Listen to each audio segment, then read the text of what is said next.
Wrestling Throwdown. I'm Haley, and this is Joe, and we are going to talk about the Raw review from last night.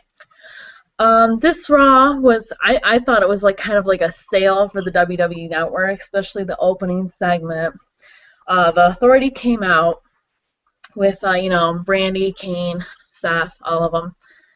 And they were talking about SummerSlam and how in 2 weeks it's going to be like the biggest SummerSlam that they ever had. And that they were describing all the matches and everything like that, and then they kept saying, you can get this at the WWE Network, you can watch this at the WWE Network for $9.99. And it was so funny because they just really kept trying to push the WWE Network.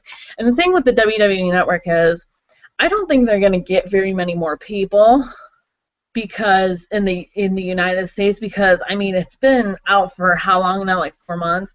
I'm just like, I really don't think that no one is really going to buy it if they didn't buy it for WrestleMania and SummerSlam. I mean, unless they buy it, like, in the next week. But I did hear, that they are finally starting to do it in other, countries and stuff. So I'm just like, well, there you go. You're going to get more people now because you're going for more countries. But, yeah, they're trying to push too hard for the United States. And it's just like, we're not going to buy. No one else is going to really buy it. You might get a few here and there. But it's just like, you're not just going to get 1,000 more people. It's to the point where they're trolling themselves and making fun of themselves for how much they promote it. And that's what was funny about the segment. Second week in a row, Triple H trolled the IWC, so ha ha ha, waka waka waka. Yeah, the whole segment was just kind of crazy. And then Randy started talking about how he was going to destroy Roman, and Roman's not even in his league. And then Roman came out, and they made a match. Well, Triple H made a match for Roman versus Kane again, but it was a last man standing match, which I'm really not crazy about last man standing matches because they never end really good anymore. I don't know if you've noticed, they always end like really cheaply. Like they don't really take advantage of the no DQ. Like, they just kind of like, I don't know. I agree, Haley. I feel like the last man standing match, like the TLC and the Hell in a Cell, has been watered down throughout the years. It used to mean so much more. I mean, I feel like with John Cena, he's been in so many, and there's been so many cheap finishes where he either chokes Umaga out with the ring ropes, or he ties Dave Bautista down to the, we've seen so many cheap finishes, and now to just give it away on free television in like an undercard match, it really cheapens the last man standing. They just did a last man standing with Bray Wyatt and Cena not too long ago. So, I mean, to give it away on free television, I mean, we saw what they were doing with Kane later on and how it would kind of make sense with that. But, I mean, it was just a way to make Roman look even stronger. And I thought it was a decent match for what it was. But it was a good match. I thought Roman could have done a little. I mean, he just won with the spear. I mean, which is, like you said, overdone. Definitely overdone. I mean, he had the crowd at the Superman punch. He should reverse it. Do the spear first, then the Superman punch. He can do that, yeah. I think the Superman punch is more of a setup move, though. I think he needs something like some kind of power bomb move. I don't know, just something to it. Like, I don't know. It's just. I mean, the Shield used the triple power bomb, perhaps like. Maybe a spinning sit-down power bomb, like a Batista bomb, but instead he does a rotation with it, something like that. Something different. Like he can put a twist on it, just something different. Maybe even a version of the bottom, as of course he was related to the Great One. A version of the Uranage, the spinning Uranage. Yeah, he's kind of. They're like all related. The Usos are all like second cousins and first cousins. It's just crazy. Oh yeah, the Samoan legacy is pretty intense, and arguably the greatest family in wrestling history. And there's been a lot, including the McMahons, the Guerreros, the Harts, but they're right up there. Yeah. But yeah, the match was pretty good. Kane dominated most of it, and then Roman kind of came back at the end. And Kane he chokeslammed him through a table, but of course Roman got up from that. Which would have been a good finish, too, because at least he was using the table. But and then Roman, he just won with the spear.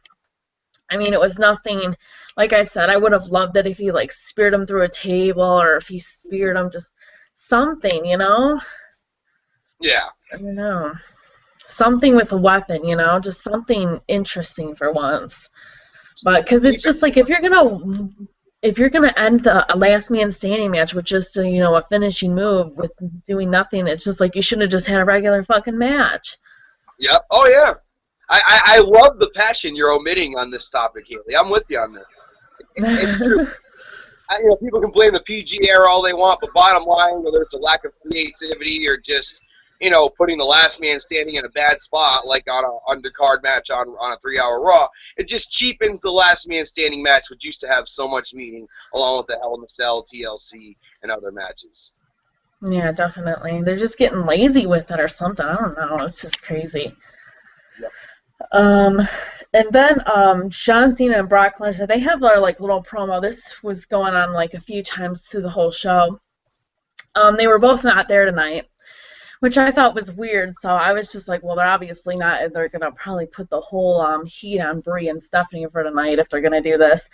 But what I thought was they were gonna switch off every other week. Like John Cena was supposed to be here this week and Brock next week, and and they were supposed to both be here for the ending show. I don't even know if they're either gonna be here for the next week either, or maybe John Cena will just be here. But they just Brock pretty much just talked about how he came back to be WWE champion, and that he doesn't care who's in his way, and that he doesn't really care. It was kind of like Batista. He didn't care what other people thought about him. It was kind of like what Batista said in his DVD. He didn't care if people booed him or cheered him. He's just like, I'm just going after one thing. If they like me, cool. If they don't, I don't really care. And John Cena pretty much says, he's going to be in the fight for his life and everything. It was just pretty much simple. It was just like they recorded him from backstage and everything like that. And Brock just says that he's going to leave John Cena in a pool of blood and vomit. I thought that was interesting. I thought overall it was a well-done promo. It reminded me of the vignettes that UFC puts out, the Hype Girl fights. I thought it was done more in the sense of promoting a big fight than with the hokiness of sports entertainment. I actually saw a review of it from someone who's been posting in our group, Duo Dreamer, Chris Sterling, good friend of mine, and he had mentioned that Brock kind of buried Cena in it and felt like the intention of a promo is to build up your opponent, then, tear him down, because essentially you don't want to look like you're beating a nobody. And Brock Lesnar, he comes off like he's better than everybody. Obviously, probably in a more grander scale than Batista, as you were alluding to. And it's funny how the MMA guys, or the guys who have veered into MMA, Bobby Lashley, Batista, Brock Lesnar, have kind of, I don't see much of it from Lashley, maybe behind the scenes, but they've grown this attitude where they really don't care about endearing themselves to the fans. It's about whether the payday or the performance, whatever the case may be. But I thought overall it was well done. It sold me on wanting to watch this fight for only $9.99. Like Aaron Ripken, the owner of NoDQ.com, I saw he posted in there. Got 99 problems, but $9.99 a month ain't one. That's so funny. Yeah, the promo was it was pretty good. Brock just pretty much killed Cena in the promo, like you said. He was just kind of just one insult after another. And all John Cena pretty much just said was like, I know I'm in for the fight of my life, but I'm not going to give up. The normal stuff he says, pretty much. This is going to be his toughest match yet. And just stuff like that. I'm glad that they made reference to their 2012 matchup at Extreme Rules, which they showed on the WWE Network for only $9.99 a month. This match right here, which I watched last night to get excited for it. And I'm glad they at least made reference to somewhat of their history, because I hate when WWE ignores that. Like with Brock and The Undertaker, in the Ruthless Aggression era, Brock and Taker had some brutal fights, including a Hell in a Cell match where Brock absolutely destroyed Undertaker. And they made no reference to it in building to the match at WrestleMania, which I felt could have helped. And if you actually look at the record books, Brock, I believe, is undefeated over Taker in 3 matches. So something that I wish they would have acknowledged. At least they acknowledged the fact that Cena and Brock had history at the 2012 Extreme Rules pay-per-view. Never mind the fact that they had wrestled a few times in the Ruthless and Aggression era when Brock was a champ and Cena was the up-and-comer. But at least they chose to acknowledge that. And one last thing on this piece of business, Paul Heyman also not there, which that's been surprising. At least Paul Heyman's been there for every Raw, but little quick plug, which I will be purchasing later today, and you can check out my channel for a review of this DVD. Ladies and gentlemen, my name is Paul Heyman. The DVD and Blu-ray comes out today. I will be purchasing it, and stay tuned to the Joe Passarelli channel for a DVD review on that documentary. Can't wait. I've been very excited for this DVD for a very long time. Yeah, my brother just went to go get the DVD. He says we're watching it tonight. I'm jealous. But yeah, very excited for that. But yep, that was pretty much that the whole night. They pretty much did it twice. I think that it was actually pretty much just, yeah, it was actually the second time they did it was kind of just like a redo, like pretty much it was just the same thing. Yeah. Next we have Damien Sandow, and he comes out as I don't know much about football. I had to ask my brother about this. An Oklahoma football player, and I guess Oklahoma always beats Texas. And so, it's like, a very huge rivalry. It's like Yankee Sox. It's a huge rivalry in the world. Yeah, huge rivalry. And they have a match. He has a match against Mark Henry, and it was like a 30-second match. It was just pretty much for him, the match he just had him held. Mark Henry carrying him around like a little child before he hit him with the world's strongest slam was actually longer than the match itself. Yeah, pretty much. Exactly. It was just, I mean, I feel bad for Damien Sandow. I really do. I don't even like Damien Sandow, but this is like, I mean, it's just, they do this to guys, like, it's just so horrible how they do this to guys. And it's I understand jobbers and everything, but how about you put your jobbers in a match against another jobbers? Like, they would probably have a good match. Like, if you had, like, Zack Ryder versus Heath Slater or something, you know, that could be a match worth watching, you know, because then you wouldn't know who would win. You know, when you make it so obvious, like a freaking 400-pound guy, 500-pound guy freaking face him, obviously, who the hell's going to win? I feel like the key is competition, and like you said, you want to put up together matchups that give rise to competition. Seth Rollins versus Dean Ambrose, that's a competition. Brock Lesnar versus John Cena, that's a competition. You know what I mean? That's a pick'em. And when they just set up some of these matchups, with these squash matchups, and Damien Sandow has such potential. He's so great on the mic. He is a very good wrestler, but just I think he can come back from it because at least he's still getting the TV time and he's still getting that microphone in his hand, which a lot of jobbers, including Heath Slater and many others, Zack Ryder, weren't getting. So as long as he's still getting promo time, I think there's still hope for him. But once they start taking that microphone out of his hands, I think he's dead in the water. Yeah, definitely. Definitely. I'm praying for him, though, because I do feel bad for him, because it's sad. Then they have a backstage Adam Rose segment. He talks about this mirror, and pretty much you look into it and you see like your horrible stuff, and he's seen a lemon himself as being a lemon. He's seen himself as boring businessman. It was just kind of like a comic thing. That's pretty much all they did with him for the whole night. They're just getting bored of him. Like, they have nothing to do with Adam Rose, and it's just like you put him up way too fast. You did this character change, and you made him to the Raw way too fast. It's just like you should have kept him in NXT for a little bit. It's just like, I know he was Leo Kruger before, but it's just like, if you're going to have a gimmick change, you needed to just let him, you know, get used to it at NXT and, you know, see what the hell you were going to do with him.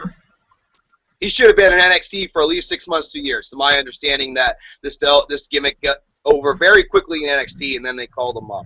And you see with guys like him and people like Emma and others, it's not always easy to transition from NXT, which is that more Ring of Honor, intimate crowds, to the WWE, where you're getting 10, 12,000 people per show, kids, more casual fans of that nature. So it's not easy. I feel like with Bo, they've done a good job. I know we're going to talk about Bo later. But in terms of Adam Rose and Emma and some of the others, I feel like they've dropped the ball big time, and I wouldn't be shocked if Adam Rose is in NXT by September, October, the way this is going, back down. Because, I mean, what more can they do with him? I mean, the fact that Santino got injured and he's no longer on television, I think that's the only saving grace for why Adam Rose has been on television. But, I mean, come on. what is he? He's looking in the mirror, mirror on the wall. What is this? Trying to mirror Snow White. It was freaking stupid. I thought his facial expressions were actually kind of funny because I've been listening to some interviews on him on some certain podcasts, and they've been talking about him. And I don't know if you noticed, but he never smiles. He never. I really don't really see him smile that much. He's really enjoying the gimmick. Where like at least with Santino and even Zack Ryder, they were enjoying the shtick that they were doing. You know what I mean? They were having fun. And I think that's the key with comedy acts. You got to have fun with it. And I don't know, man. I don't think that he's having fun. I think that he as Leo Kruger in the Indies was a legit worker. And he really wasn't that entertainer guy. And they maybe thought he looked like Russell Brand and gave him this gimmick. And, you know, I don't know how far it's going to go. And I feel like you see with Fandango, I don't even think it's made the impact that Fandango left. I think it's just crashing and burning. And like I said, at least Fandango will stay on the main roster. I wouldn't be shocked if this guy's wrestling Tyson Kidd in a month on NXT. I really wouldn't. Yeah, it's just the whole thing is just crazy. It's just like they try to do these gimmicks, and all the gimmicks are like entertainment gimmicks, and it's just like you never want to do anything different.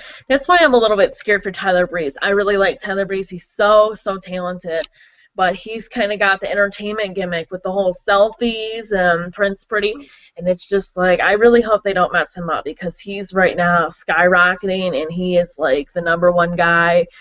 One of the #1 guys on NXT, and so I really hope they don't mess him up too. Because they've already messed up. Call up Haley. They're not really too gimmick based. They're great workers, and that's Neville and Zayn. And I feel like it would be good for them to call them too, because they need some workers. And now, look, they just got Kenta and Prince Devitt, and rumor has it they're signing the Young Bucks. And wow, is NXT gonna be feeling some special moments with getting special guys from the Indies like the Young Bucks, like Prince Devitt, like Kenta. We talked about the WWE Network going international. Guys like that are going to help so much. You could feature them on international cards. I was watching an interview recently comparing WWE Network to UFC Fight Pass. And they don't give away all their pay-per-views on UFC Fight Pass, but what they do is they put special cards on there. And, like, you know, they'll do cards, international cards built around a guy from Ireland or built around a guy from Brazil, and that'll help the subscriptions in that country. And I feel like that's what they should do with guys like Prince Devitt, guys like you know, all these guys they brought in. So I feel like that's the Young Bucks, Kenta, and rumors are still swirling out as the Kevin Steen status. So we're gonna see with all these guys coming in. NXT is gonna be taken over by some tremendous indie talent. Definitely. Then they have the first Beat the Clock match with Dean Ambrose. Pretty much, if whoever wins with him and Seth, whoever wins their Beat the Clock or beats the match the fastest gets to pick the stipulation for the match at SummerSlam. And Dean Ambrose faces Del Rio. And good match. This was actually a pretty good match. I thought it was a pretty good match. Dean won with the Dirty Deeds, obviously. But, yeah, this is actually a pretty good match. I've noticed that they still have Dean's, thing on his shoulder, his wrap and everything, his bandage. And it's just like, is this, like, his new, like, gimmick thing? Like, is this kind of be, like, his new kind of, like, entrance kind of thing? I don't know, like, going on, like, I don't know. Is this kind of just, like, for looks, or is it just... On his shoulder? Yeah, are they just trying to, like, say he's still hurt? I don't even know. Injury. I mean, sometimes they do this. If you remember back in the 80s, I know this is probably before your time, Roddy Piper and Randy Orton's dad, Cowboy Bob Orton. Cowboy Bob had a broken wrist for, like, 2 years. I mean, some of these injuries, they just keep them on there to sell. I mean, Cody Rhodes in the Mask, there's a more recent citation. Yeah. So, certainly, they're just trying to sell it with him. I mean, you just got to be careful, though, if they keep working him. I mean, look at Daniel Bryan. They were selling his shoulder and neck, and now all of a sudden he's got some serious issues. So they just better be careful how serious they work that area, I feel. Yeah, definitely. But, yeah, it was a good match. I mean, he beat him in, like, it was like over a 15-minute match, yeah. What is the exact number? 15:42, yeah, over 15 minutes and 42 seconds. And had a few false finishes, and I think Del Rio's time with this company is coming to an end, and I think this will probably be one of the last good matches we remember him for. I don't know when his contract's up. I know it's pretty soon. I think it's October or something. Yeah, I don't think he it's just Del Rio, I don't really have anything against him, but it's just like it seems like he just if he's not in the main event, he really just doesn't want to be in WWE because he knows he can do it in Mexico. And that's a good way to look at it. It's just like, I don't really care about the money. I just want to be in the main event. I want to do, what I'm good at, like I want to really show off my talent. I know I'm better than this pretty much. And so that's pretty much what Drew McIntyre did pretty much when he left. He's just like, I don't really care. I'm going to go back to where I started, and I did great in it. So I think Drew McIntyre needed it to recharge his career. As far as Del Rio goes, look, let's face it, him, Sheamus, and Miz, I put in the same category, where they were all pushed. I mean, Miz took a while to get pushed, but once they were pushed to the top, they didn't know what to do with them. Del Rio, Sheamus, very early in their career, won WWE Championships, World Championships, Money in the Banks, King of the Rings, Royal Rumbles, you name it, they won it all. And after that, they just didn't know what to do with, like Del Rio, knowing that it was Edge's last match, they didn't know until obviously after. They probably should have had Del Rio won, because after that, I felt like Del Rio never was the same. And they put the title on him a few times, and they dropped Ricardo. And then once he lost Ricardo, that little piece of his gimmick, and they stopped driving out in the fancy cars. He's just another one of the guys that's a good worker, represents Mexico, but he's just right there in the middle of the pack. At least Miz has kind of worked hard to reinvent himself, and Sheamus is another guy who just kind of remains in the pack. So, you push these guys too soon, then you don't know what to do with them afterwards. A lot of guys. Definitely the problem. They say Hulk Hogan's returning next week for his birthday, I guess. I want to talk about Hulk Hogan for a minute. I want to talk about this rumor. I'm sure you've heard of it, Joe. Why are you in the yellow? That he wants another match, and he wants it with John Cena. And it's just like, this guy is just, and WWE is saying that he's not getting in the ring, but I have a feeling he's going to persuade them, and I have a feeling that this match is going to happen within the next year or two, because they always give anything they want to Hulk Hogan, and it's ridiculous. The guy is too old. He cannot get in the ring, It's just like, I think Ric Flair is obviously definitely in better shape, I think, than Hulk Hogan. And Ric Flair is completely done with wrestling, completely done with getting, at least I think he is. But it's just, Hulk Hogan he never wants to stop. He always just wants to, he thinks he's done, and then he'll just go to another company, and he'll want more. And it's just, the whole thing is ridiculous. I don't know, Joe, what's your take on this? Brother. Well, certainly some interesting thoughts. I agree with some of them, but disagree with others. I do feel like Cena and Hogan would be good. They were actually pushing for it this year, and that's why they ended up kind of putting together Cena Wyatt at the last minute, because that was the fallback plan if Cena Hogan didn't go through, and Hogan apparently didn't pass the proper physicals that he would have needed to pass to get this match. I mean, look, Hogan wrestled Rock. Cena wrestled Rock. So it only makes sense for Cena versus Hogan. Cena doesn't have much more time left. He's going more and more into movies, filming this Amy Schumer movie now. I think that John Cena is very soon going to be entering the Roddy Piper, Rock, Hulk Hogan category, where we see him less and less. And I think this will be a very special matchup. As far as Ric Flair and Hogan, I disagree with your statement. I've seen Flair live recently at indie events, even last summer. It was right after his son died, so obviously he wasn't in good shape then. But Flair, to me, all the partying and all just he's put his body through so much. I saw when him and Sting wrestled in TNA a couple years ago, and he tried to do the spot where he gets thrown off the top of the turnbuckle, and it just looked like he was gonna die like on the way down. Like, I feel like Flair, his style, it just wouldn't make sense for him to wrestle anymore. Plus, he did have an official retirement match with Shawn Michaels, even though he wrestled in TNA afterwards. So there's reasons why I wouldn't want to see Ric Flair in a WWE ring. But Hogan is the Babe Ruth of the WWE. Even though he's gone to WCW, gone to TNA, there's been a love-hate relationship. He testified against Vince in the 1993 steroid scandal. They always find a way to bring Hogan back, and with other guys like Macho Man and other legends, who takes Bruno Sammartino, Ultimate Warrior, takes them decades, takes them death or almost death to reconcile with the WWE.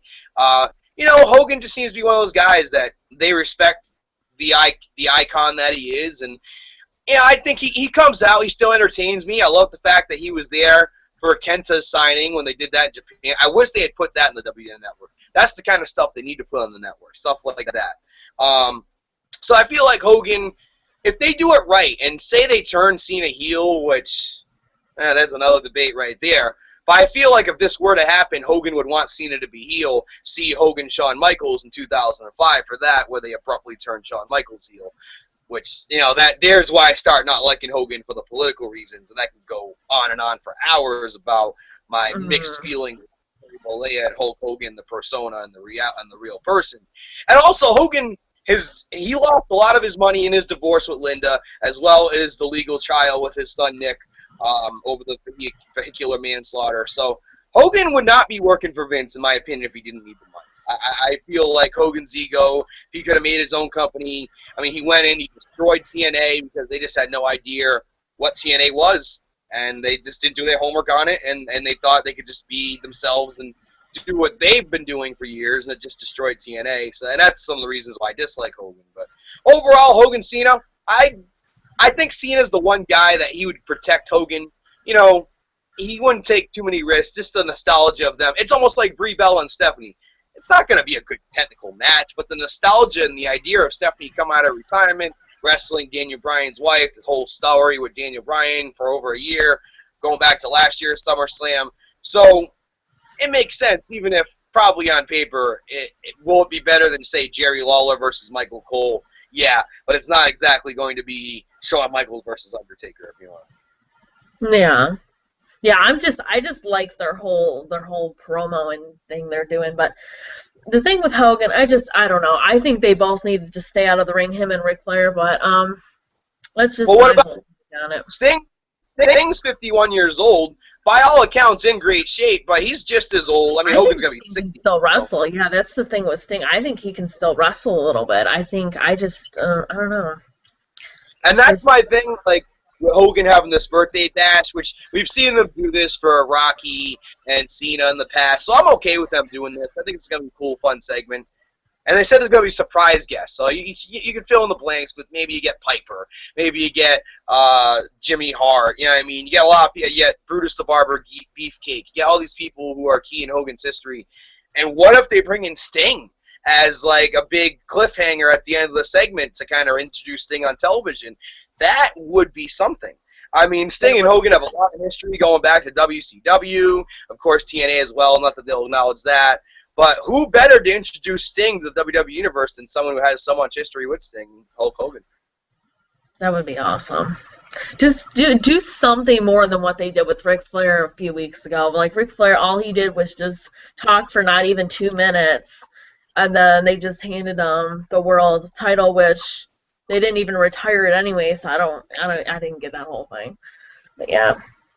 Next they have Rusev coming out, and they say he has a match, and so when we come back, we learned that it was against Sin Cara, and Sin Cara's actually Hunico, but he won during the commercial, so it wasn't even like a 2 or 3 minute match. It was an app finish. Yeah, it was just, it was a squash match, and Lana says that it's, Obama's birthday, and so she sings happy birthday to him in Russian, and Jack comes out. That was pretty fun. They just say that they're pretty much sick of him, and that they're going to beat him and everything like that, and it just gets kind of messy. Rusev attacks Jack with the flag and everything like that, and Zeb doesn't get out of the ring. And Rusev goes and tries to attack him, and, Lana just tells him, don't do that, stop. And she goes, just we the people. She mocks them and everything. And that's pretty much that. But yeah, my brother doesn't really like this whole match with the flag match. He just wants it to be a regular match. And I agree, but it's just like when you have this feud, you're going to have a flag match. I mean, I obviously seen a flag match coming from a mile away. Hasn't been done in quite some time. I mean, it's something that WCW is known for. It hasn't really been done in WWE for years. Yeah. I don't know. It's probably not going to be the best match in the world. I would have rather them had, like, a regular match.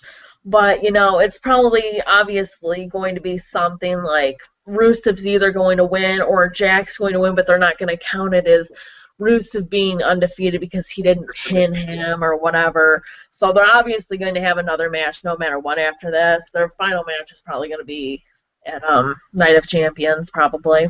I feel like this is going to be the last of this, and I wouldn't be shocked if Jack wins, just to give him a little, like you said, like, Jack can grab the flag, but Rusev would still have kept the undefeated streak. And I feel like I've been hearing Rusev and Sheamus for the U.S. title is very possible. And what better night to have him win the United States Championship, and maybe Jack can get back in the picture chasing the U.S. title, which he has held on numerous occasions in the past. Yeah, that would actually be very good. Just something to push Jack Swagger, because he really needs this. This whole feud with him has really put him back into the picture and everything, and especially as a baby face. It's this great really... him and Cesaro have just flip-flopped in a matter of about 6 months. It boggles my mind. Yeah, definitely. I'm excited about it, though. I think it'll be a good match, decent match. Next is Dolph vs. Cesaro, and Miz is on commentary again. It was a fast match. Dolph won with a zigzag. For these guys' talent, I would have 4 minutes.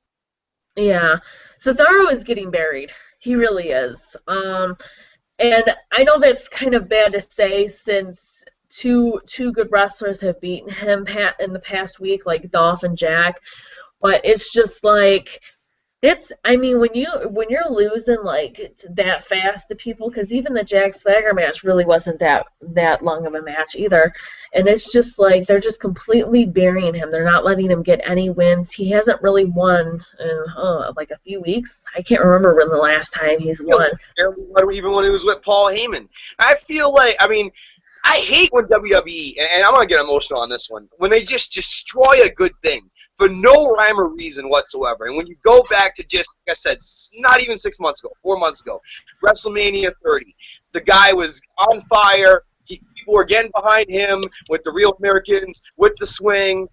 He had his first championship match at the Extreme Elimination Chamber, and then obviously winning the Andre the Giant Memorial Battle Royal was a huge moment for him. And not only winning it, but body slamming the Big Show over the top rope. Because obviously the Big Show, Andre the Giant, there's that connection there. Body slamming him over the top rope, that special moment at WrestleMania. And then the night after WrestleMania, having him join with Heyman. Ever since that night, it's just the steam's been let out of the balloon. And the King of Swing has barely got any steam left. And it really does... Cesaro has kind of gone up and down in his career. I felt like when he started, he was getting over, U.S. champ, doing very well. I liked his music, Miracle. I liked everything about him. Then they dropped the U.S. title to Kofi out of nowhere. Then they had him yodeling. Yodel. Yeah, he's from Switzerland, so let's have him fucking yodel. Good job, Vince. Guy's freaking Claudio Castagnoli, one of the best wrestlers in the world. The guy can speak 5 different languages. The guy is an international star. He can have a good match with a broomstick, let alone anybody on the damn roster. And this is how you treat him. This is a guy just like Zack Ryder a few years ago. The fans were getting behind him. You used WrestleMania to create new stars, where stars are born and legends are created, they used to say. And he has that big WrestleMania moment. And for what? For absolutely what? For nothing. I got nothing wrong with Jack Swagger getting a push. I got nothing wrong with Heath Slater or Zack Ryder or anyone else who's been toiling on this damn roster for years, or Kofi Kingston or whoever getting a push. But as far as Cesaro goes, like, to just assassinate his character. One thing that I'm hoping for is maybe what we saw what happened with Kane. I don't want to blow that. We'll talk about that in a minute. Maybe with that leaves a void in the Authority, and it can kind of be him and Seth to. Yeah, I agree. We just lost Joe, but I agree. The whole thing is just crazy. Cesaro is good, and people say that he's not a good talker. I've heard it all. And it's just like, yes, he is. Yes, he is. He's not the best in the world. He's not the best talker in the world, but he is good, and he can talk. He's fine by himself. The whole thing with Paul Heyman, that was a big mistake. When the fans were starting to get behind him, and they turned him they kept him heel. That was the big mistake. They needed to keep him face. Joe, did you want to finish what you were going to say? My thought was maybe you pair Rollins and Cesaro and they can build together, as you know, Rollins has a lot of credibility right now and they're two former Ring of Honor guys, so it makes sense. Yeah, definitely. It's crazy. It's crazy. I agree with you. I like Cesaro a lot. The whole thing's just crazy, but pretty much just Miz gets in the ring, and Dolph goes for a super kick, and Miz falls down, like he avoids it by falling down. He moves away.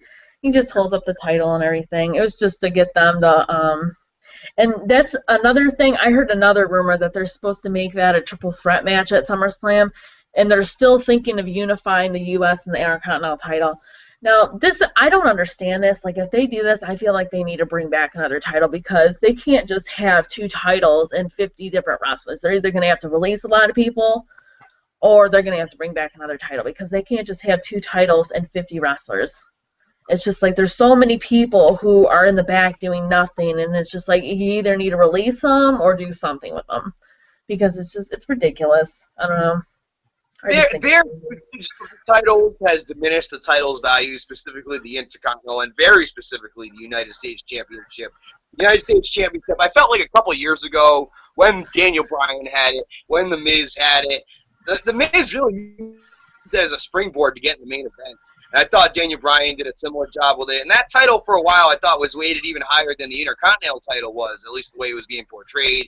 But then, it gets traded along with a cast of characters between Santino and Alberto and Sheamus. And it's just, Dean Ambrose had it but never really defended it, so they didn't really feature Dean as a strong U.S. champ because he didn't defend it a lot, even though he had it for a very long time. So, they did this once before, and they've been teasing it. They've been acknowledging the fact that Edge did unify the United States and Intercontinental Championships, him and Test, in a unification match at the Survivor Series 2002 where they killed WCW. But honestly, I agree. I don't think it's smart because you need to have something to chase after. And obviously, you have other titles, Money in the Banks, that are kind of titles, you know what I mean? Royal Rumbles. They brought back King of the Ring. That's kind of a title. But I agree, and if they were to do it, I feel like either the European, because that way they would all be WWE championships. They would kind of bring it back to the Attitude Era if you bring back the European title, and you have all these international guys, so that could maybe make sense. Or you bring back the Cruiserweight Championship, which used to mean a hell of a lot in WCW. Had certain points with Chavo and Rey Mysterio and Gregory Helms holding it in WWE. Did hold value, but then they gave it to Hornswoggle, and then we never saw it. So I feel like if they were to bring back a title and get rid of the United States, they would either bring back the European, which is an original WWF title, or the Cruiserweight, which, still to me has value, especially with all the little guys they have on their roster. Why not? Yeah, Cruiserweight would be so good for the jobbers, like Zack Ryder, Heath Slater. I mean, it would be so good for them, and they'd finally get their push. They'd still finally actually have a title, and it would be so good for them. Not only give guys like Seth Rollins and Ziggler another title to go after, but introduce, Tyson Kidd comes to mind. He would be the perfect Cruiserweight champ. But introduce guys like Kenta, guys like Neville, guys who are a little bit smaller, but if they do it how in WCW the Cruiserweights never broke through, but WWE let some of the Cruiserweights break through, the Jerichos, the Mysterios, the Guerreros, the Benoits, etc., etc., you could have a platform there, and you could just let them go out there, do their thing, have athletic, different matches. I think it could be cool. I'm okay with the European title coming back as well, but I agree, like sometimes less is more. But when you have this deep of a roster, you need to have something to chase. Yeah, definitely. There's a backstage interview with Paige, and they talk about, the whole SmackDown with her and AJ, her pushing AJ off. AJ's supposed to be back tomorrow, I think. Is main event taped tonight or tomorrow? I don't know. Main event, though. Tonight. You should know that you subscribe to the network for $9.99 a month. She wishes AJ a speedy recovery, and she admires her and everything, and she looks up to her, and just pretty much she's excited for the match, and she misses her. Just pretty much, the whole best friend gimmick thing, which is pretty funny. I'm not gonna lie, but It's amazing. Two of the best storylines they have going right now are AJ and Paige and Brie and stuff. It's pretty much. Oh, and I got good news. They did say that it was just going to be for the title, Paige versus AJ at SummerSlam. They announced that last night. I was so happy when they said that. I was like, finally, good. They're not going to throw some kind of stupid-ass divas match in there with, like, the total divas and stuff. I'm so glad that they're just letting them have their match for the title. That's amazing. I'm so happy about that. Next is... No, I'm just saying, I agree with your point. He's that. Oh, okay. Goldust and Stardust versus Ryback. And Stardust wins. He wins with a new move. I don't know if you guys seen that. It was kind of like, I don't even know how to describe it. It was kind of like kind of like the mic check almost, but he used his feet or something. I don't know. It was weird. It was cool. It was interesting. He did use a new move though. It was pretty interesting. I hope he kind of uses it more often. I thought it was pretty cool though. But yeah, hopefully Goldust and Stardust get back into the WWE Tag Team titles, because they were just doing backstage stuff for the past like 3 weeks. So now they finally had a match, and so hopefully this gets them back into the Tag Team title picture. So hopefully they have one last run with it. Do you see them doing face versus face, Usos versus Rhodes Brothers? I feel like that would be interesting, but I don't know. If they do like a fatal 4-way tag team or like a triple threat tag team thing kind of thing, then it could work out. Like with Ryback and stuff and like the Wyatt family, like that would be a decent fatal 4-way. I think it would actually be a good, even though I don't think Ryback and Curtis Axel, they've kind of just like destroyed them both. But I mean, that would be good. You got 2 heels and you got 2 faces in there, so you know. I also wouldn't rule out, although we didn't see them on Raw this week, Big E and Kofi maybe being in that mix. Oh, yeah, definitely. Especially if they're going to be turning heel. I definitely want to see that, definitely. Conspicuous by their absence on Raw, unless they were on the app and I didn't see them. Like, I did not watch the app. I don't think they were there. Because I watched the exclusive videos last night and I did not see them at all. They were not there, period. And then they're trying to push Heath Slater and Titus O'Neil as a tag team, but it's just like no. Better as singular at this point. Like Heath Slater was a good tag team with Justin Gabriel. Obviously 3MB. We can talk about that. We know the cons of 3MB. But Heath Slater has the potential to be a solo star. They thought this when he was in NXT and in the Nexus. And Titus O'Neil has the potential to be the solo star, which is why they destroyed the primetime players but turned him heel, which was just stupid. And the fans were getting behind him and his energy. And, you know, Titus O'Neil is 37 years old. I don't see him ever being a heavyweight champion, but I think he could be an entertaining character on television. And Heath Slater, I mean, you know, like we saw, we'll get to his big moment a little bit later, but yeah, that tag team. I hate throwing together tag teams. That's why I love that they're possibly bringing in the Young Bucks, an actual real tag team that's wrestled across the world. Very rare for the WWE to do that nowadays. They tried with the Wolves. Yeah, they're finally doing something with the tag team though. I'm happy about that. Because they really needed it's been dead for quite a while, or it's been getting to be dead, so I'm glad that they're actually bringing it back. All I'm saying is Ascension versus Young Bucks is going to be the best tag team wrestling you see in NXT yet, if that goes out. This is interesting, what we have next. Kane, backstage. They're showing Stephanie and Triple H talking. And now there's a couple of different things that you can say about this. Pretty much Kane takes off his mask and he hands it to Stephanie. Now there's a couple of different things you could say. You could just say that my brother was saying that he's completely done. I'm like, he's not done, you know, just because he took off his mask. He's just done with the mask. And pretty much I think he's done with authority. I think either he's going to just do certain stuff without the mask, or I think this was kind of a thing to say that he was done with the authority. He was done listening to them. He was sick and tired, and he's going to do his own thing. That's what I thought it was. Joe, what do you think that meant? See No Evil does come out soon, and I believe he is not wearing a mask or his face is exposed in that movie. So there could be a tie-in with the movie coming out and promotion with that movie. Wouldn't be shocked. As far as Kane's character goes, I really don't know what more they can do with Kane. Not that I think him taking the mask off signified his retirement. I don't believe that. But I don't know, like, is he just going to go back to corporate Kane, which I think would be a step backwards at this point? Is he going to be a crazy monster without the mask, like when he first took off the mask in '03 with Rob Van Dam, and he tombstone Linda, and he electrified Shane McMahon's nuts, and he did all these different things. That was like the key moment of his career. So that's why I think it's almost like it's going to be a step up for him, as much as people like the mask. There's only one more match left, which I want to see with Kane. I don't even want to see Kane win this match, but it just makes sense to book it if they go this way. Say Brock Lesnar does win the title. You got to be looking for opponents, especially if the plan is for him to hold it till Mania and then Roman to drop him. So you're going to look for credible opponents to feud with him during that time to fill in the time. And I feel like Kane avenging his brother, The Undertaker's loss at WrestleMania, or at least going to avenge it, would be good.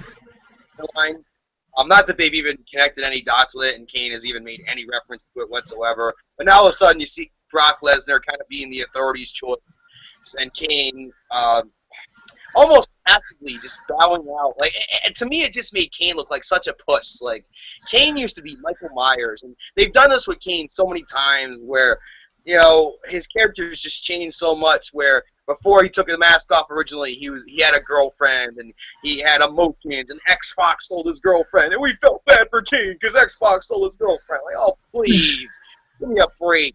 And then they took the mask off, and that was cool for a little while. It was different. They set JR on fire. They did the thing, as I said, with the McMahon family.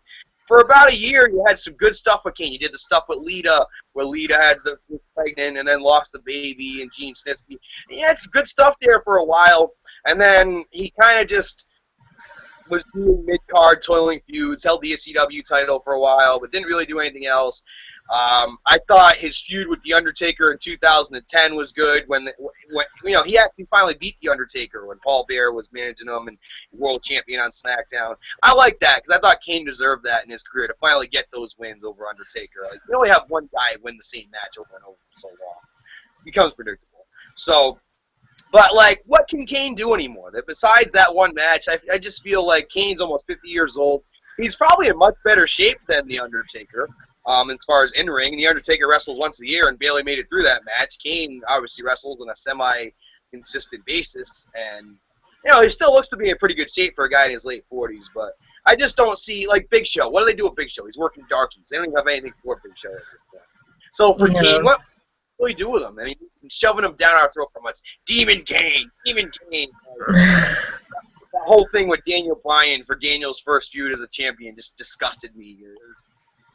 I don't buy it anymore. Like, to me, I see Isaac Yankem. I see that there's no more disguising who Kane is. Like, just call him Glenn Jacobs and put him in a suit and let him retire. Yeah. Yeah, it's just, I don't know.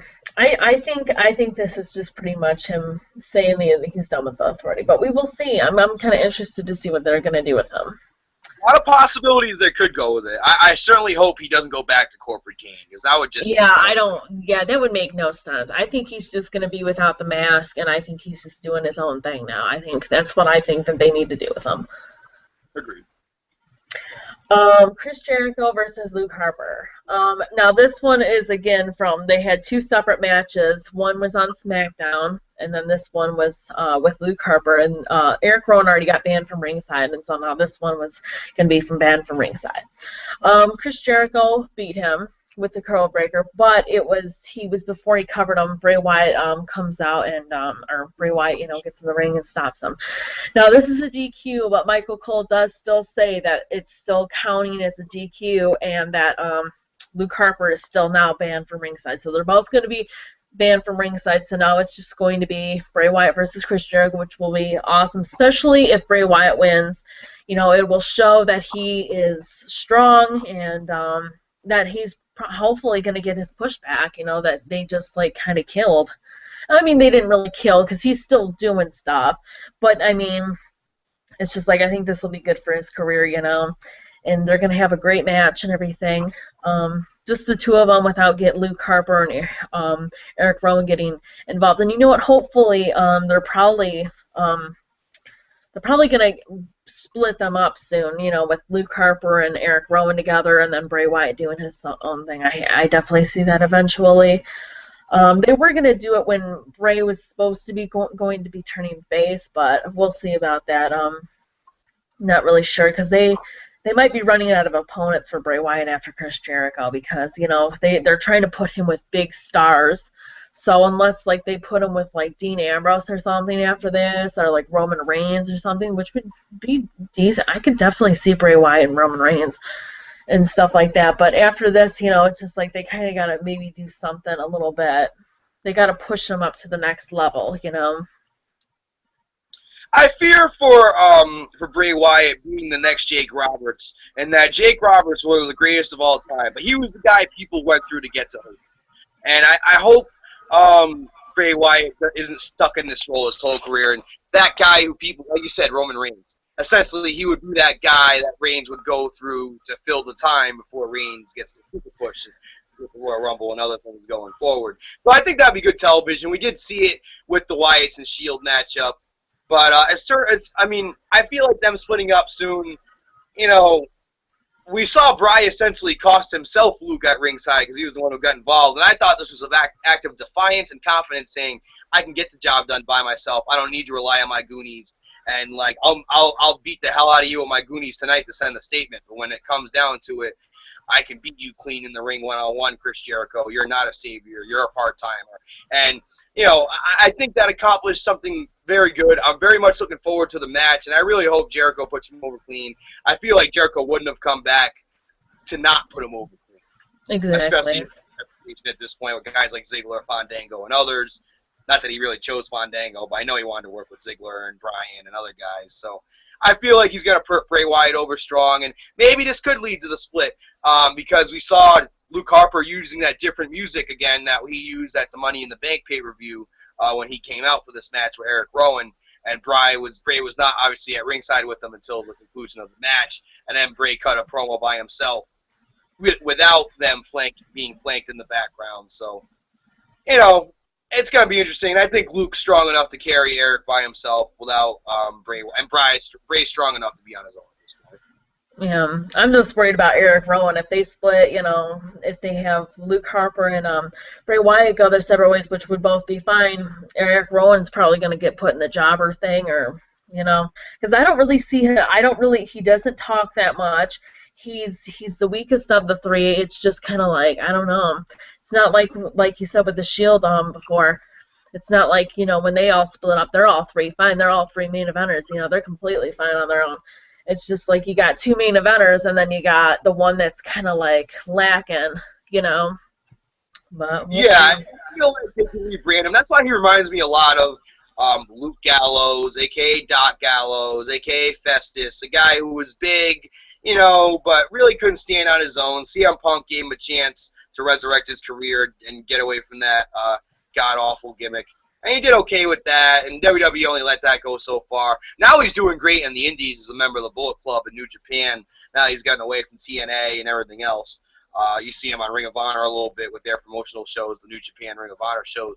But, yeah, that's why I've said it in the past. I feel like Eric Rowan, very similar to Luke Gallows, only I feel like Luke Gallows has shown more potential. Eric Rowan, big guy, can wrestle, but would probably, once the Wyatts are, you know, if they don't run with the tag for a long time, if Luke goes on his own, which he can, he could be the next Bruiser Brody. He's got the look, he's got everything that he needs to be the next Bruiser Brody. Eric certainly, he'll have to rebrand himself big time, or have maybe a superstar rebrand him in their own light, or something like that. Next is they have another rematch from SmackDown and from Raw last week. They're doing this match a little too much. I think they need to stop after this. Diego versus Fandango. I know. Ugh, and he says he has a new dance partner, and Hornswoggle comes out. And, of course, Diego won with, you know, a distraction. They were comforting Hornswoggle, Summer Rae, and Layla. And Hornswoggle, I guess, turned back face now. And Fandango throws Hornswoggle out of the ring, and just the whole thing is just kind of a mess. I do want to talk about one thing, though. I wonder if, I don't know his partner, what's his partner's name? I don't know if it's Primo or Epico, but Diego's partner, his, I don't know what the other guy's, name is now. I don't know, but it's either Primo or Epico. He hasn't been there. Like, he's not coming out with him and everything. Like, I'm wondering if he's either hurt or, I mean, I'm sure they would have already said if he was released. No, he's not released. They mentioned the first week he came out by himself that Diego, what the hell they call Primo? Oh, I forgot. But I think he's been hurt for a little while. Is he? Has he? Okay. I didn't see that. So I was wondering. I feel like this, like one Matador and a bull, like it's so stupid. Now you give, you do the. It looked like it was going to be this running thing where each week Selma Ray and Layla like pair off with different people to screw with Fandango. And first, I would have Zack Ryder kept him because Zack. I think they would have been entertaining with Zack. I mean, like they would have super ego up. But I mean, Diego, really, is that even necessary? I mean, I'm not trying to go on a rant here. I mean, they're great wrestlers in their own right, but I mean, Los Matadors, give me a break. I mean, do they really need more to add to that gimmick? It's already just too much. Yeah, exactly. It's crazy. The whole thing's crazy, and I just feel so bad for Fandango because he's so much better than this, and it's just, I don't know, just the whole thing's crazy. I hope Fandango, they eventually get him out of this and just give him a push, hopefully. Hornswoggle had better move than I thought. I will say that. Yeah. He was supposed to get it earlier when he was going for the Intercontinental title, but he got hurt right at the last minute, so they changed their mind and they just killed his push because he got hurt. It's just like, you obviously can't get hurt, because if you get hurt, you're screwed, especially during your push. I mean, that is how professional wrestling goes. I mean, it's been like that forever, and that's why a guy like John Cena is so counted on, because he's a horse. He doesn't get hurt, And when he does get hurt, he comes back miraculously. Yeah, because they can't afford it. They have to have him back full time. They can't have him take off any time, and it's just crazy. That's kind of how it was with, like, CM Punk, though, too. CM Punk really didn't, I mean, he never took time off and everything like that. They needed him, too. Randy backstage interview, he just says that he's going to kick Roman's head off, and he's more sadistic than Roman. Just a simple interview, and just that he's ready for Roman. Roman doesn't really scare him and stuff, and just a simple interview. I'm excited for the match, though. Hopefully they do a little something more with this to really get us going for it next Monday. Hopefully they just, maybe Roman attacks Randy really like crazy, and so then it's even between those two, and so then they can just be like, obviously we know Roman's going to win, but obviously it'll make it look like they're dead even, and it can go either way, But yeah, what do you think? Anything you got to say, Joe, about that? I mean, like, I don't have much to say on this one. I feel like you hit all the key points. I mean, Randy, they're gonna try to make it look like Randy has a chance of beating. I mean, he's a 12-time WWE champ. He should have a chance of beating the up-and-comer Roman Reigns. I almost feel like maybe putting them in a cage or something would help the match, because they're turning up the volume and the intensity. And maybe if they announce a cage match, just to throw a little something extra in it, maybe it'd be something. But obviously, we'll probably get Triple H and Roman at the next pay-per-view, so. Yeah. Just kind of throw some people for Roman to work with. Yeah, definitely. Just so he can, get ready for Brock Lesnar at WrestleMania. I mean, I'm worried for Randy. I'm not going to lie. I feel like what else is there? We were talking about this with other characters. What else is there for Randy to do? I mean, he's getting that point. I love Randy. I'm a huge Randy Orton fan, and I think he may be the best wrestler of the past 10 years. But what more is there for him to do, unless they start putting him like Cena with these legend matches, which I could, him versus Lesnar, which I could dig that. I feel like Cena's got all those legend matches, and Randy's really got none of them. He didn't get Rocky. He didn't get any of these guys. Yeah. But yeah, I think it's going to be a good match. I think they'll be fine and everything. Next is another rematch. Bo Dallas versus R-Truth. and Bo won this time with a roll-up. And this pretty much this match was just to show his more crazy side, his more heel side. And R-Truth attacks him after the match when he tries to do a lap around, and Bo gets upset and does a British Bulldog off the stairs, and he smiles and everything. It's pretty much just to show that Bo, when he loses or when he gets upset, he'll turn into that angry streak, and then he'll get all happy again and smile again like nothing's wrong, pretty much. I mean, with Bo, obviously he's been around a lot longer than Adam Rose, and he had been called up in the past with the Royal Rumble and worked with Wade Barrett briefly before getting called down. But you can tell this guy is polished, and he's here to stay. He's just going to continue to develop and show different parts of his character, and it's like you forget he's Bray Wyatt's brother half the time. He gets so into this character, and I love it. I feel like they're doing, even when he loses, it means something. Everything he does means something. I can't say that about Adam Rose. So I feel like you got two rookies there called up at the same time, one ascending, Bo leaving, and one turning into a lemon in front of our very eyes. And he's still undefeated too. Like, they freaking made Bo lose his streak before Adam Rose. I just thought that was kind of crazy. I would have rather seen Adam Rose. Maybe I might do a video on my own channel about this. Why do rookies have to be undefeated? Like, why is this the new thing that every rookie has to, like, it's either they just kill their career because they win, then get into John Cena and then lose and they're done. Like, have a little struggle along the way. Have some storyline. Storyline with the mid-carders. I mean, there was only one rookie that I remember besides Andre the Giant, who was undefeated for, that doesn't count. You know what I mean? Didn't lose till Hogan slammed him. Goldberg.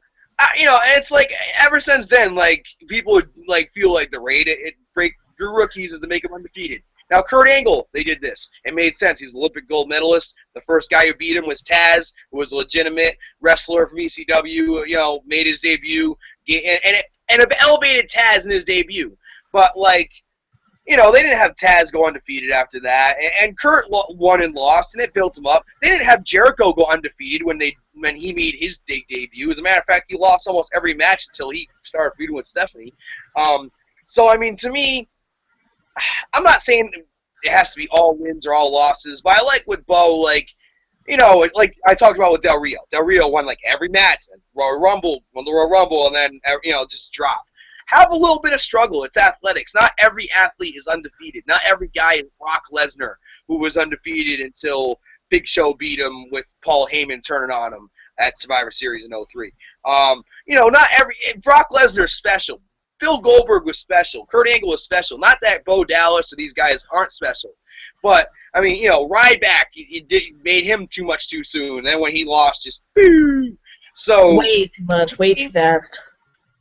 Don't emphasize so much the wins and losses, but emphasize the story of the guy getting built up and, him having to earn the wins against these mid-carders.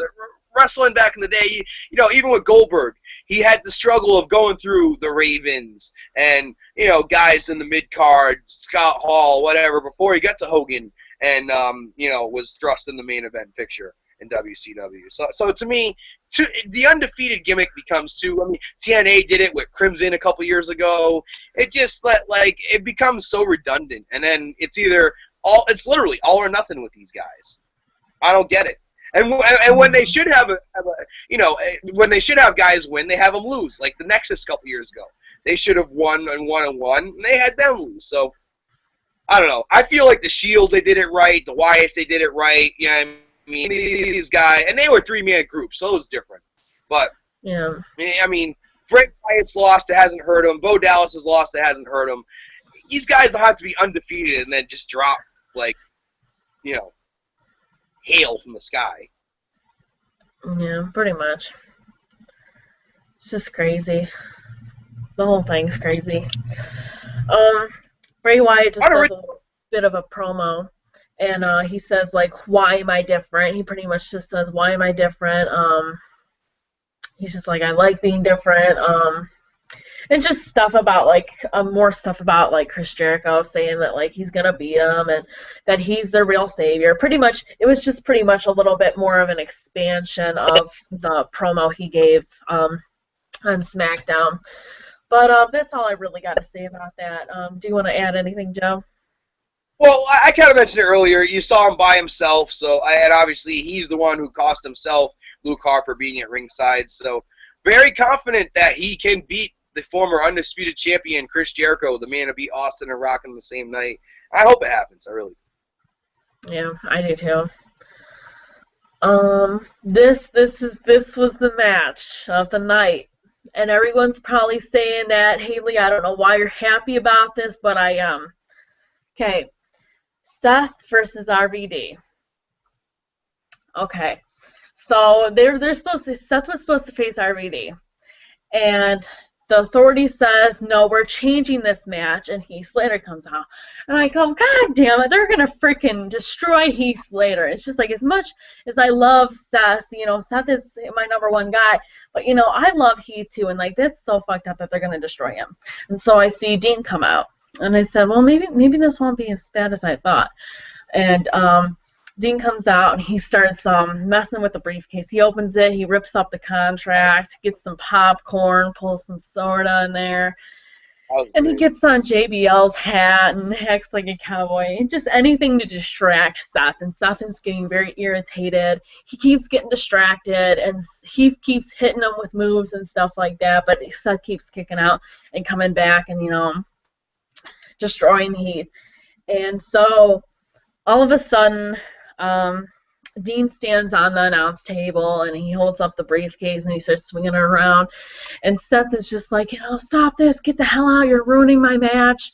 And out of nowhere, Heath rolls him up, and I'm just like, is he actually gonna win? And he won with a roll up.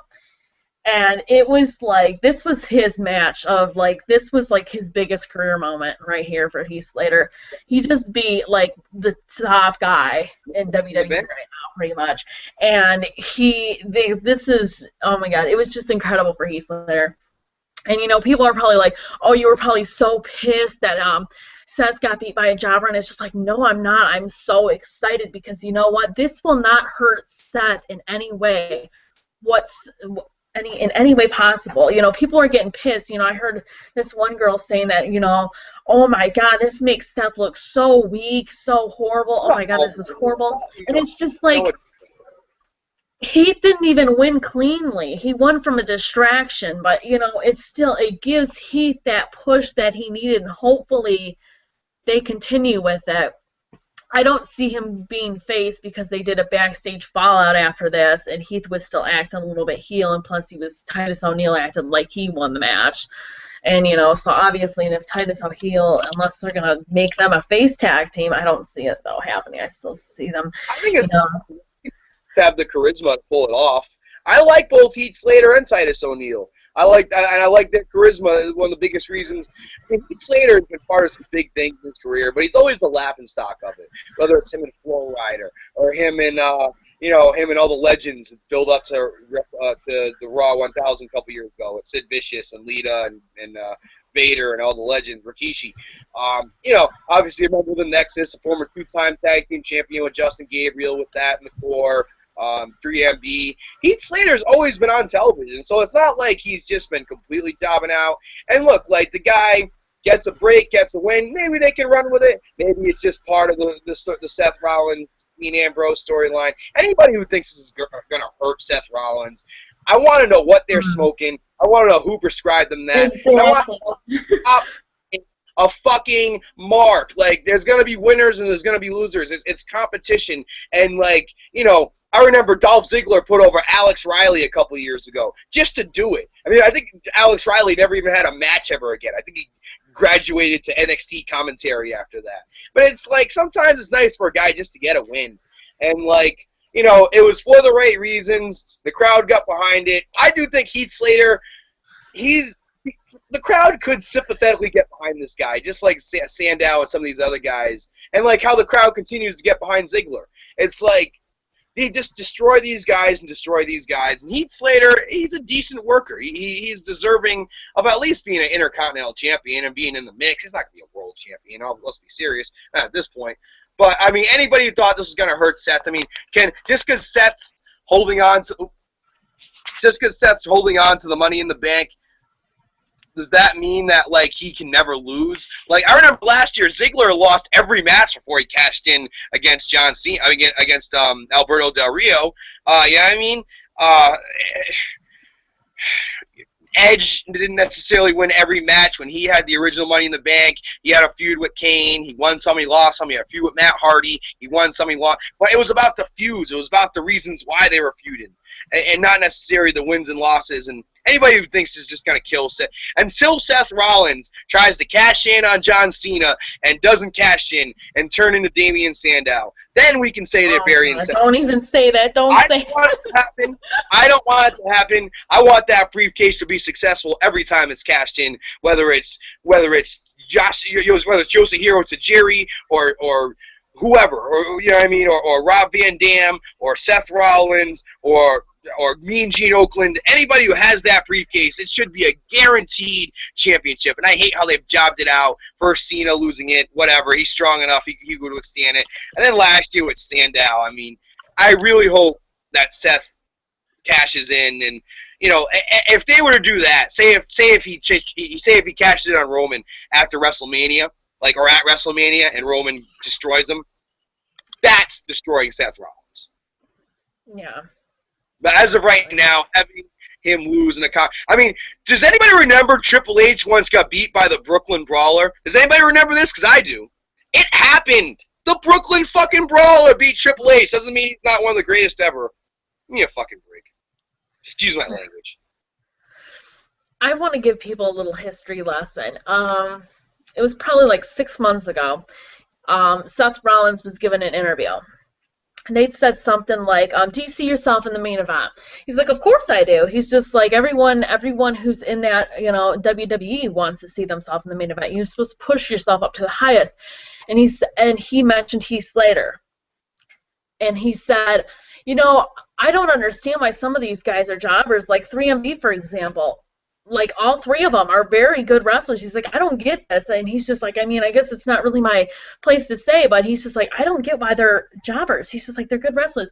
And right then and there, I bet you $50 that he agreed to put over Heath Slater last night. If he said that, he obviously thinks Heath Slater is good, and he obviously said, you know what, I'll put him over. I'll put the guy over. Because you know what? It's just, it's crazy. And, you know, people were, like, so freaking out and everything. And it's just, like, I don't think Seth even cared. Like, Seth obviously was happy to put him over. And, you know, he obviously thinks Heath Slater's good. So, obviously, he had no problem putting him over and losing one little match, you know? It's just crazy, though. Difference for Mr. Money in the Bank losing and it killing them and not killing them. Mr. Kennedy losing the briefcase to Edge, essentially never to be seen in the main event circle ever again, that's a crucial loss. Losing a match that in 2 months won't even be remembered, no offense, in 2 months won't even be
Sorry about that, guys.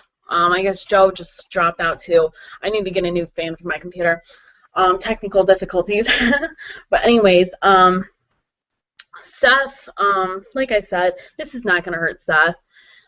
Seth is just, he's amazing, and it's just both of them are so, I love Heath Slater. You know, I'm not going to, you know, get all upset about this, and, you know, people probably thought I would because, you know, I love Seth, but I love Heath too, and, you know, this is a good win for Heath.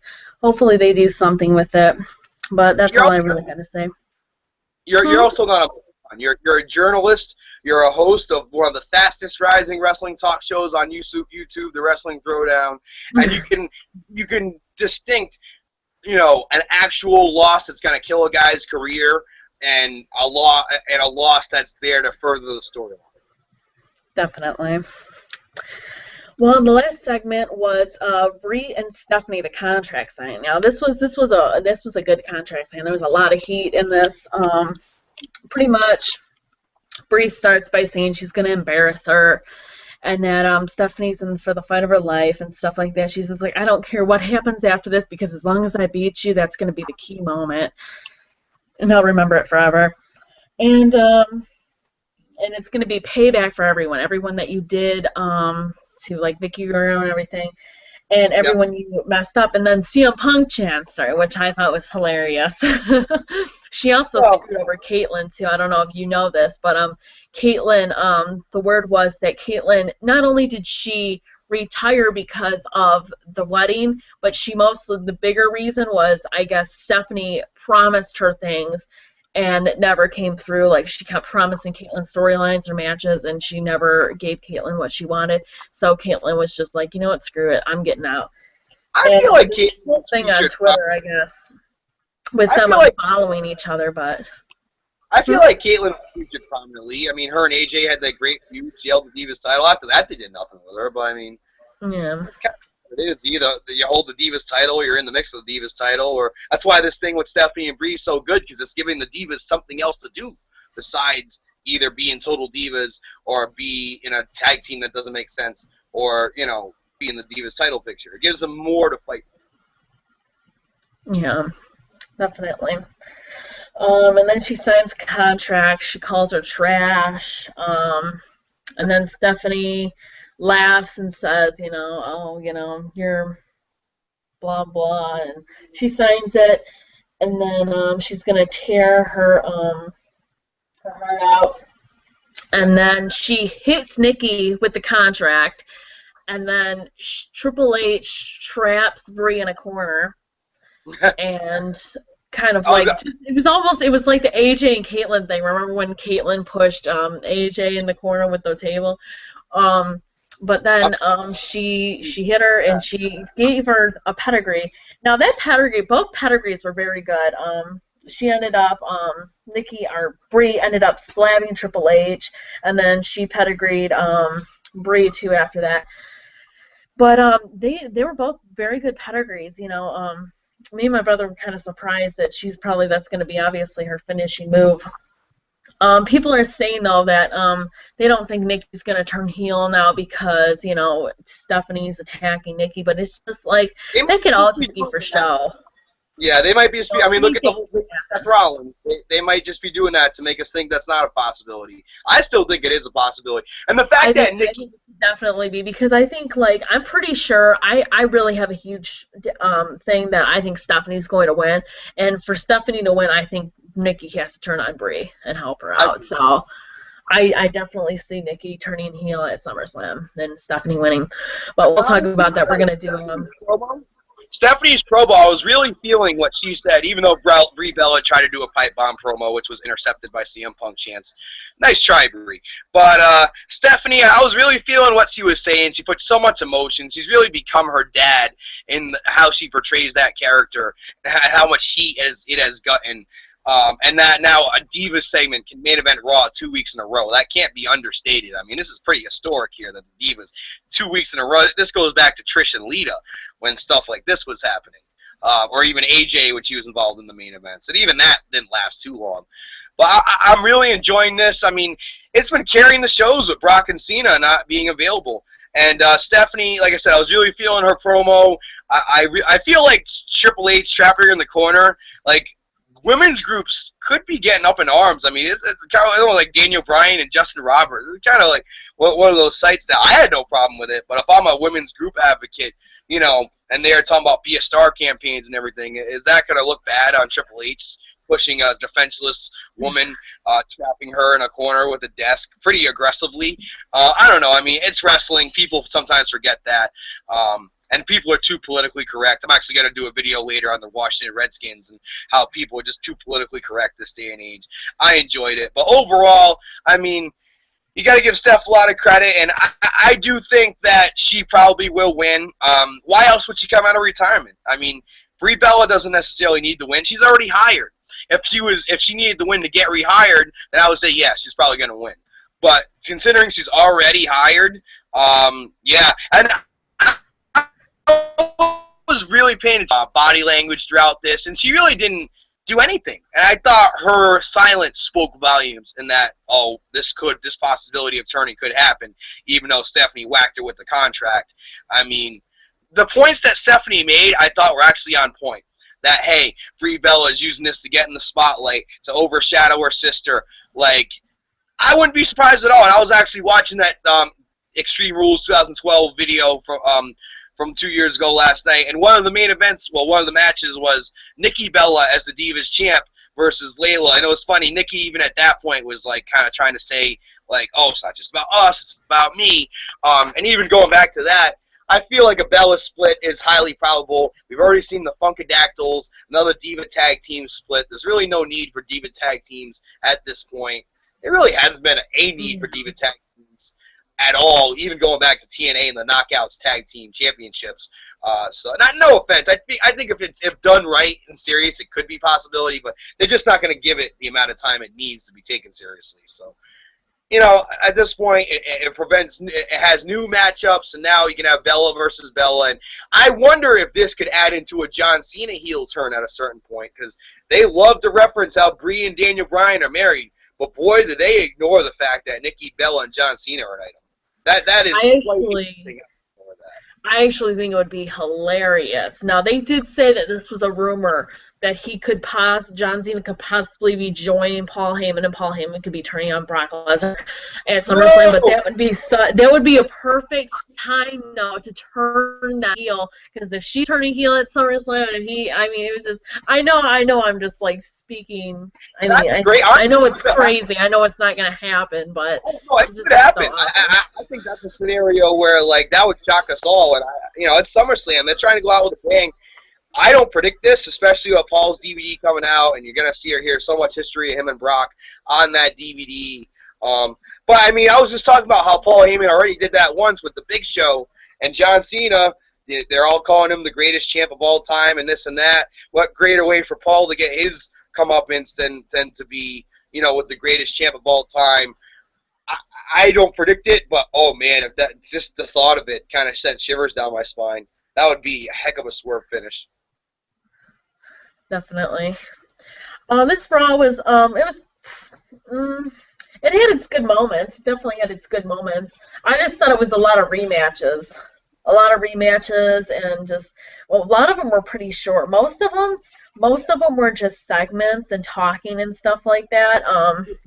Matches that did happen, there was like talking in it. So, with the exception of Dean and Del Rio, not really too much. Even the Last Man Standing match, not a wrestling match.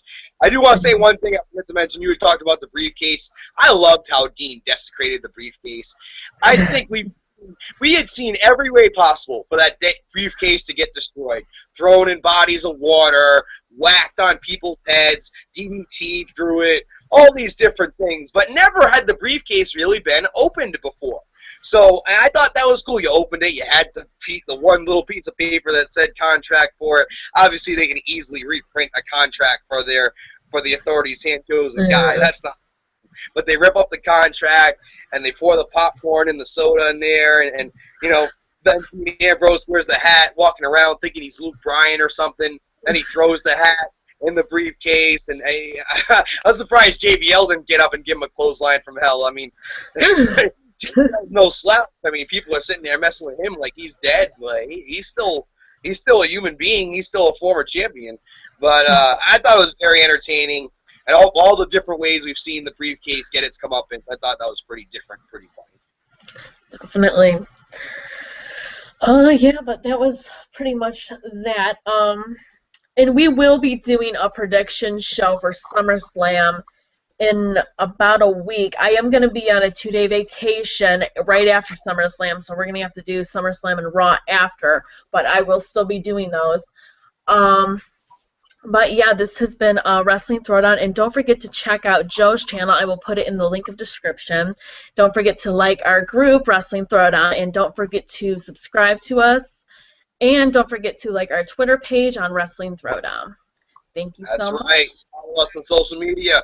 Get familiar. Wrestling Throwdown, the new wrestling podcast, sweeping YouTube. Thanks, guys, and I will see you on the next one.